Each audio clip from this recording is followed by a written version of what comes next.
আজকে আমরা যাচ্ছি গঙ্গা স্নান করতে। বাড়ির কাছেই গঙ্গা, তাও সেভাবে যাওয়া হয় না। গঙ্গা জল বাড়িতে নেই বললেই চলে, তাই যাচ্ছি জল আনতে। সঙ্গে নিয়েছি অনেকগুলো জার আর বোতল। তাই আমি, মা, ভাই ৩ জন মিলে রেডি হয়ে বেরিয়ে পড়লাম সেখানে যাওয়ার জন্য। তাড়াতাড়ি পৌঁছে গেলাম কলেজ ঘাটে। কেন কলেজের পাশেই যেহেতু ঘাট, তাই এটার নাম কলেজ ঘাট। এখানে এসে দেখি আজ ঘাটে বেশ ভিড় জমেছে, অনেক মানুষ এসেছে স্নান করতে। সময় নষ্ট না করে নেমে পড়লাম জলে। মা যেহেতু সকালে স্নান করেছে, তাই আজ স্নান করবে না। আমি আর ভাই স্নান করব। জলে নেমে দেখি জল বেশ ঠান্ডা। একটা ডুব দিয়েই দুই ভাই বোন মিলে জারগুলোতে জল ভরে নিলাম। তারপর স্নান করে চলে গেলাম বাবার মাথায় জল ঢালতে। ভেজা জামা কাপড়গুলো চেঞ্জ করে আমরা বেরিয়ে পড়লাম।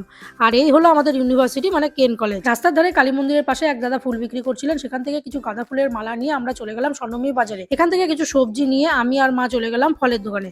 এখান থেকে পছন্দ মতো কিছু ফল বেছে নিলাম। বাজারের পাশেই দুটো দোকানে দেখলাম সরস্বতী ঠাকুর বিক্রি হচ্ছিল। এই ঠাকুরগুলো বিক্রি দেখেই বোঝা যাচ্ছে যে আর দুদিন পরে সরস্বতী পুজো। তো আমরা এখন বাড়ি যাই, আর তোমরা ভিডিওটা লাইক করে চ্যানেলটা সাবস্ক্রাইব করে দাও। আজকের মতো টাটা।